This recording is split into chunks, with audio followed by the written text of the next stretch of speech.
नमस्कार. साहित्यगंध कल्याण निर्मित सादर करीत आहोत हंसध्वनी. कविता आणि लेखन राजीव काळे. दिग्दर्शन लता दाभोळ. अभिवाचक प्राजक्ता नानक, अपर्णा कांबळे, आनंद लेले.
ऐकली ती कविता, ऐकलेत हे आनंद ध्वनी, हंसध्वनी.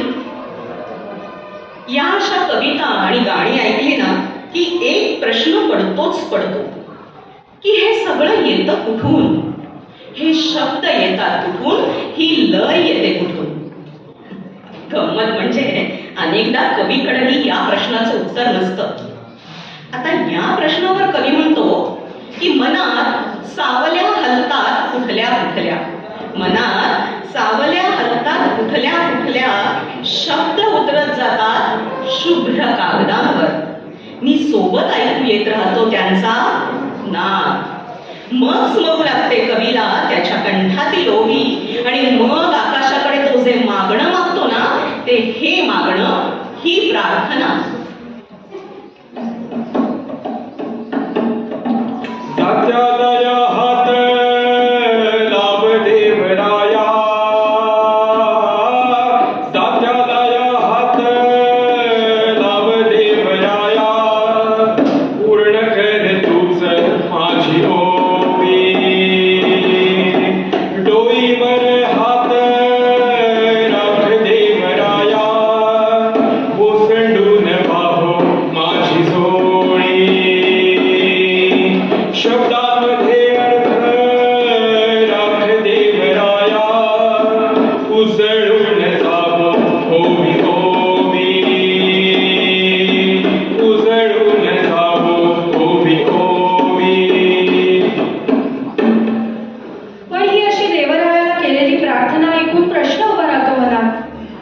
शब्द असतात कवीकडे, अर्थही असतो शब्दांच्या गाभ्यात. मग ही अशी प्रार्थना करण्यामागे काय कारण असू शकेल? कारण नाही बुवा माई. भय. भय? हो, भय, भीती. अगं पण इथे कसं आलंय भय? हे भय जरा वेगळ्याच रीतीचं. कवीच्या अस्तित्वाचा आधार असलेली कविता विरण्याचं भय.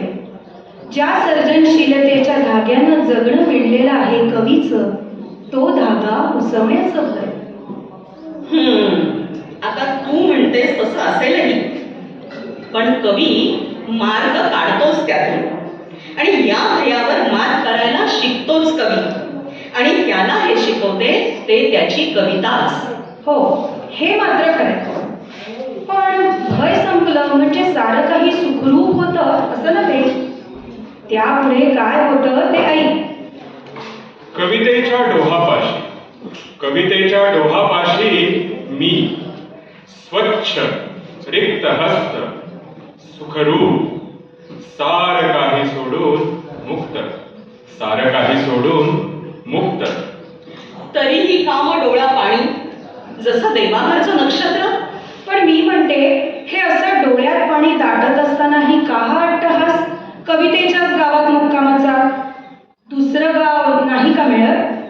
दुसरी वाट नाही का सापडत कवीला? अगं, कवीच्या कुंडलीतील अपरिहार्यता हे तुझ्या या प्रश्नाचं उत्तर. अपरिहार्यता? हो, आणि आणि दुसरंही एक उत्तर आहेच. ते कुठलं? ऐक, मी कवितेत असतो. मी कवितेत असतो तेव्हा निरभ्र असतो. मी कवितेत असतो तेव्हा निरभ्र असतो. म्हणूनच कवितेत असतो. पण मला एक सांग, का असते ही निरभ्रतेची असोशी कवीला? आणि ही कारणं पुरेशी असतात का कवीला कवितेच्या गावातील मुक्कामासाठी? नाही. म्हणजे आणखीही आहेच का कारण? आहे तर. अगं, कविता आहे एक निमित्त. निमित्त कसलं? निमित्त तिला आठवण्याचं. निमित्त तिचं अस्तित्व ओंझळीत धरून पाहण्याचं. तिला आठवण्याचं? होय, तिला आठवण्याचं. तिची सय जागवणारा कवी तिच्यासाठी एखादी अल्पाक्षरी कविता राखून ठेवतोच, फक्त तिच्यासाठी. मग ऐकव तरी. ऐक, मी कविता लिहितो. मी कविता लिहितो म्हणजे तुलाच लिहितो. वाह वाह, क्या बात आहे. पण हे तिच्यासाठीचं लिहिणं पोहोचतं का तिच्यापर्यंत? कुणाच ठाऊक. मला ठाऊक आहे. अगं, तिला सारच ठाऊक असतं मनोमन. तिला ठाऊक असते त्याच्या कवितेतील शब्दांची घडण. तिला ठाऊक असतात शब्दांमागे दडलेले अर्थ. तिला ठाऊक असतं दोन शब्दांदरम्यानच्या विरामाचं सांगणं. कारण तीच तर उभी आहे कधीची कवीच्या उत्कटतेच्या उगमाशी. उत्कटतेची घडाळ रवी आहे भोवती खोल निळी. तिचा उगम तुझ्यातूनच. हे ठाऊक आहे का तुला? तू गमाशी जलस्पर्शाविना पाऊल रोखून. कसलं भय वाटतं तुला? कसलं भय वाटतं तुला? बुडून जाऊ खोल तळाशी, येताच येणार नाही पुन्हा वर. असं लागणारच नाही पुन्हा हात काठाला असं. तर ऐक, नाहीच लाभत बुडल्या विना श्वास, नि काठावर असतात निव्वळ तरंगांचे भास. हे ठाऊक नाही का तुला? प्रिय, ठरव पाऊल उचलायचे की उगमाशीच राहायचे तुझे तूच. आता पुढे तिनं काय केलं, ठरवलं की नाही ठरवलं ते माहीत नाही, पण कवीनं मात्र एकच केलं. मी फक्त इतकेच केले. भेटलेल्या नव्या फुलास तिचे नाव दिले. मग तीच दिसत राहिली, फुलत राहिली, इथे तिथे आत बाहेर, व्यापून गात्र गात्र, सर्वत्र. पण काय ग, ही सर्वत्र फुलत राहिलेली, सर्वत्र दिसत राहिलेली खरोखरीची आहे ना? हे तिचं तिला ठाऊक आणि कवीलाही. म्हणजे अगं, आत्ताच तर मी म्हणाले ना की तिला सारच ठाऊक असतं मनोमन. आणि म्हणूनच कवी म्हणतो, कुठल्या देशातून कुठल्या कहाणीतून, कुठल्या देशातून कुठल्या कहाणीतून, कुठल्या दंतकथेतून इथे साक्षात अवतरली आहेस तू. मायावी आहेत तुझे डोळे, मायावी आहेत तुझे ओठ, मायावी आहेत तुझे बाहू, समग्र मायावी आहेस तू. मायावी पाशात खेचून कुठल्या वाटेने कुठे नेतेस मला. तुझ्या पदराआडून हळूच चमकतंय काही, तुझ्या पदराआडून हळूच चमकतंय काही खंजीराचं पातळ की एखादा अलभ्य फूल. चालव खंजीर किंवा दे ओंजळीत भूल. चालव खंजीर किंवा दे ओंजळीत भूल. हो, आता इथे निवड करायची ती तिनंच की. मग ती कशाची निवड करते ते ऐकायचंय? हो, ऐकव. मोकळेसे केस हे बांधिते मी सोडिते रे, सुरंगीचे फूल हे माळीते मी काढिते. उंबऱ्याशी मी उभी पावले ही मोजिते रे, आतनी बाहेर अशी वाटती देखिते रे. निरखुनी तो कवडसा शहाणीशी हसते रे, खोल आत क्षणी त्याचं पिसयन मोजी दे. तुझ्या हाती प्राण देता अंग अंग माखते रे, देत देत उणी होत हाती तुझ राखते रे, हाती तुझ राखते रे. क्या बात है. देत देत उणी होत हाती तुझ राखते रे. सारं काही विसरायला लावणारं हे असतं तरी काय. म्हणजे अगं म्हणजे काय असतात मोकळ्या केसांचे संकेत. काय सांगत असतं केसात माळलेलं सुरंगीचं फूल. काय उजळून निघालेलं असतं कवडशांनी. आणि का दाटत असतं मनात खोलवर पिसं. पापाच्या गल्याड काय, पापाच्या पल्याड काय, पुण्याच्या गल्याड काय, पुण्याच्या पल्याड काय, स्पर्शाची देव घेवती, कसले पापनी पुण्य इथे, हृदय जेथे दिली घेतली, कशास वृथा हिशेब तेथे, पापाच्या गल्याड काय, पापाच्या पल्याड काय. कळलं का? खोलवर मनात दाटणारं पिसं काय असतं ते? प्रेम, अनुराग. अगदी बरोबर. प्रेम, सगळ्याच्याच पल्याडचं प्रेम. तिथे त्यात कसले हिशेब नि कसली आकडेमोड. तिथे असते फक्त देवघेव, मनाची, हृदयांची आणि पत्रांचीही. पत्रोत्तर लिहित असताना चाफ्याखाली बसून असतेस का? पत्रोत्तर लिहित असताना चाफ्याखाली बसून असतेस का? अन्यथा कुठून यावा हा जिव्हाळ परिमळ, मी कुठून यावी ही पाकळ्यांची बेल्हाळ लिपी. जुने उखाणे सोडवित नवे उखाणे हलकेच घालणारी, नवे उखाणे हलकेच घालणारी. या प्रेमाची भाषाच वेगळी असते, विभ्रमांमधून खुलत जाणारी. पण या विभ्रमांचे अर्थ समजलेच नाहीत तर तर मग आहेच संभ्रम. संभ्रम तो कसा. आता बघ हा, मी तुला काही प्रश्न विचारते, त्याची तू उत्तर दे. ठीक आहे, विचार प्रश्न. सांगितलेस काही? नाही. कुजबूज झाली की? नाहीच नाही. ऐकलंस काही? काहीच नाही. कडवं एखादं? नाहीच नाही. मग मग काय या झुकल्या पापण्या हलकेच अन थरथर ओठावरी? ती तर खोडच त्यांची लाजबावरी हटवादी जुनी. नको लावूस, नको लावूस अर्थ काही भलते उगा त्यातून. हा असा असतो संभ्रम. बघ आता तू दिलेल्या उत्तरांमध्येच दडलेले आहेत विभ्रम आणि संभ्रम.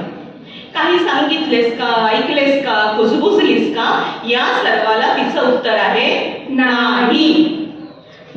मग झुकलेल्या पापण्या आणि ओठांवरच्या थरथरीचा अर्थ विचारला तर ती सरळ सांगून टाकते, नको लावूस अर्थ काही भलते योगा त्यातून. आता माणसानं करावं तरी काय.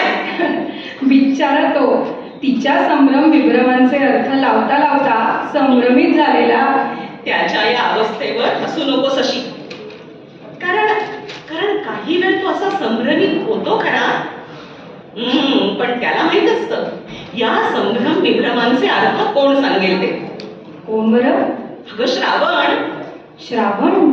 होय श्रावण, तिच्या आवडीचा श्रावण. तसे तर सारेच ऋतू तिच्या प्रेमाचे, तसे तर सारेच ऋतू तिच्या प्रेमाचे, पण तिला पाऊस अधिक आवडतो. ठाऊक आहे मला, त्यातही श्रावण जरा अधिकच. श्रावणाच्या सरी अंगावर घेत राहते ती, श्रावणाच्या रंगात रंगून जाते ती. श्रावणात भिजता भिजता रंगात न्हाता न्हाता तीच मग हलके हलके श्रावणच होत जाते. श्रावणच आहेत डोळे तुझे लपाछपीचे, श्रावणच आहेत श्वास तुझे अधीरसे, श्रावणच आहेत ओठ तुझे लगबगीचे, श्रावणच आहेत बाहू तुझे बोलावते. पाचू रंगी झाडाआड तू भिजत ऊन पावसा जडवत गाणी. त्यातले एखादे फितूर मला तुझ्या कळत नकळत वेल्हाळसे, तुझ्याच सारखे श्रावणासारखे, तुझ्याच सारखे श्रावणासारखे. नभ भिजले नभ भिजले कृष्ण कोमल नभ भिजले, नभ भिजले नभ भिजले कृष्ण कोमल नभ भिजले. घन जमती घन फुलती सृष्टी भर जलवंती, तरल सर धरणीवर रुजुनी फुलुनी मन सजले. नभ भिजले नभ भिजले कृष्ण कोमल नभ भिजले. माळुनिया धेप धेप माळुनिया धेप धेप पानावरी रंगलेप, पानावरी रंगलेप. तेवत मनी शुद्ध गान फांदीवरी खग जमले. नभ भिजले नभ भिजले कृष्ण कोमल नभ भिजले, कृष्ण कोमल नभ भिजले. वा, फांदीवर जमणारे हे भिजलेले पक्षी किती सुंदर. त्यांचं दर्शन एक अलग अलगशी जाग आणतं मनाला. ही जाग आनंद जागवणारी. पण सगळेच पक्षी ही अशी जाग आणणारे नसतात. सगळेच पक्षी असा आनंद घेणारेच असतात. म्हणजे काही पक्षी असतात वेगळेच. संध्याकाळचे पक्षी ठाऊक असतीलच तुला. हो, खरंय. दिवस ढळू लागतो, संध्याकाळ दाटून येते.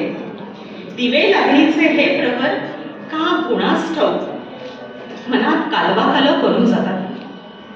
कुठलंही कारण नसताना डोळ्यात पाणी दाटू लागतं आणि कंठात दाटू लागतं गाणं.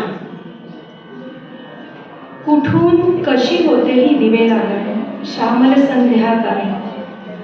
कुठून येतात हे सावळे पक्षी कुठल्या आभाळातून. कशी कुणास्तव दाटतात कंठात गाणी. अन कशास्तव हे डोळा पाणी, अन कशास्तव हे डोळा पाणी. अगं पण हे असं इतकं हळवं असावं का माणसानं? म्हणजे हेच ही अशी दिवे लागण, हे सावळे पक्षी, डोळ्यात दाटणारं पाणी वगैरे वगैरे. हळवं असणं नसणं हातात असतं का कुणाच्या? हे सगळे कदाचित कवीच्या कुंडलीतले योगच. कवीचा गाव हा असाच असतो. कवीचा गाव वेगळा असतो का? कवीचा गाव म्हणजे आपल्या गावापेक्षा वेगळा? हो, कवीचा गाव तो गाव वेगळा. अगं तिथली झाडही वेगळी. ती कशी काय? ऐक, झाडे अश्रू ढाळत नाही. झाडे अश्रू ढाळत नाही, मिटतात आत जराशी. झाडे हरत नाहीत, झाडे हरत नाहीत, लवतात आत जराशी. झाडे कोसळत नाहीत, झाडे कोसळत नाहीत, कलतात आत जराशी. झाडे समजूतदार, झाडे समजूतदार गहिवर राखून एकटी मुळाशी. तर अशी असतात कवीच्या गावातली झाडे, गहिवरलेली पण समजूतदार. पण हा गहिवर पेरणं, समजूतदारपणा पेरणं सोपं नसतं. हे राखता राखता कवी आतून वादळ सोसत असतो अस्वस्थतेची. तो वादळ सोसत असतो व्याकुळतेची. त्यातून बाहेर पडायचं तर वाट एकच, फक्त कवितेची. माहेरची वाट दिसो दे रे देवा, माहेरची वाट दिसो दे रे देवा, अवघड घाट सोसवेना. माहेरचे फूल मिळो दे रे देवा, वाळवंटी ऋतू सोसवेना. माहेरची छाया मिळो दे रे देवा, जळते ही काया सोसवेना. माहेरचा श्वास मिळो दे रे देवा, भोवतीचा फास सोसवेना. भोवतीचा फास सोसवेना. ही अस्वस्थता, ही व्याकुळता कवीच्या कुंडलीतलीच. पण ही कुंडली कधी अवचित संपून जाते. क्षणभर उजेड संपून जातो अचानक. असे काही दुर्लभ क्षण उंजळीत पडतात की वाटतं त्याचं ऋणाईत होऊन राहावं आयुष्यभर. क्षणभर चमकुनी उजेड जातो अलख अलखसा. कुठे रावतो, कुठून येतो, कोठे जातो, ठाऊक नाही, ठाऊक नाही. ठाऊक इतुके, क्षणभर इतुका उजेड येतो, उजेड जातो, उजेड गातो. पण या अशा क्षणभर संपून जाणाऱ्या उजेडानं काय होणार? अंधार दूर सारायला पुरतो का तो? पुरतो. अगं जादू घडवतो जादू. आणि ती जादू काय होते ते ऐक. हा असा क्षणभर चमकून जाणारा उजेडही कधी पुरतो जगणं उजळून टाकण्यासाठी. तो उजेड उजळून जातो तिथे. मग डोळ्यांना काय काय दिसू लागतं. नको नको ते सार अलगद फिटू लागतं, मिटू लागतं. डोईवरचं ओझं हलके हलके उतरू लागतं. आणि मग जागी होते एक शहाणी. बरे जाहले, बरे जाहले फिटली वस्त्रे आणि कौरलो वस्त्र उणा. बरे जाहले, बरे जाहले नावची मिटले आणि झालो शुद्ध नवा. गाव बुडाला बुडली वाट, भवतालीचा बुडला घाट. या क्षितिजाशी, या क्षितिजाशी मीच एकटा, अन डोईवर एक पाखरू. आभाळीचे नग्न निळेपण, अंतरासही येत पांघरू, अंतरासही येत पांघरू. काहीच मिटू नकोस, काहीच मिटू नकोस, ना मन ना ओंजळ. फुलेच राहू दे सारे अडसराविना. कुणास ठाऊक काय येईल काय जाईल. आले राहिले ते आपले, सरले वाहून गेले तेही आपलेच, सारेच जिव्हाळ. ओंजळीत जेवढं राहील तेवढंच तुझं फूल, किंवा एखादी पाकळी. सुरंगही पुरेसा आहे किंचितसा तुझ्यासाठी. तेवढाच परिमळही, तेवढाच परिमळही. रसिक हो, एका अतिशय संवेदनक्षम अंतर्मुख अशा कवीच्या ओंजळीत केवळ एक पाकळी आणि त्या पाकळीला विलगून आलेला परिमळ येतो. ती पाकळी आणि तो परिमळ काय देऊन जातो कवीला? रिक्तता. पण ही रिक्तता कशी? खूप काही देऊन जाणारी. सगळी ओढ, आस, गुंतवणूक, अट्टहास सार सार श्रांत श्रांत करणारी आणि एकच एक दान मागणारी. माझ्या कवितेच्या तळाशी असलेलं माझं नाव, फिकट फिकट हो अल्लद मिटू दे. ओळी फिटू दे, उडून जाऊ दे. ओळींवर बसलेले सारेच शब्द, सारीच अक्षर, सारीच चिन्हे उडून जाऊ दे. उडून जाऊ दे शीर्षकही कापरासारखे.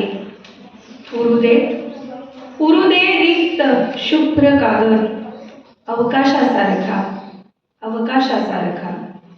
हा अवकाश साकल्याचा, जिथलं आभाळ आहे निसंदर्भ, नित्यात बहरत आहेत आनंदाचे हंसध्वनी. असे हंसध्वनी जे ऐकू यावेत इतकी सास लागलेली असते कवीला, एका जातिवंत कवीला. रसिक हो, कवीचे अंतरंग उलगडणे तसे अवघडच, पण तरीही शोधाच्या या प्रवासात कवीच्या भावना काहीशा अशा आहेत. आपले गाणे गाऊन झाले की काय करावे, आपले गाणे गाऊन झाले की काय करावे. गाण्याची घालून लयदार घडी मी त्यावर बसावे ध्यानस्थ, आणि निरखत राहावे निसंदर्भ आभाळात बहरणारे निसंदर्भ आनंदाचे हंसध्वनी. निसंदर्भ आनंदाचे हंसध्वनी. नितळ निर्मळ जळ साजिरे सरोवरे कमळदल उठती तरंग अल्लद अलगद खोलमनी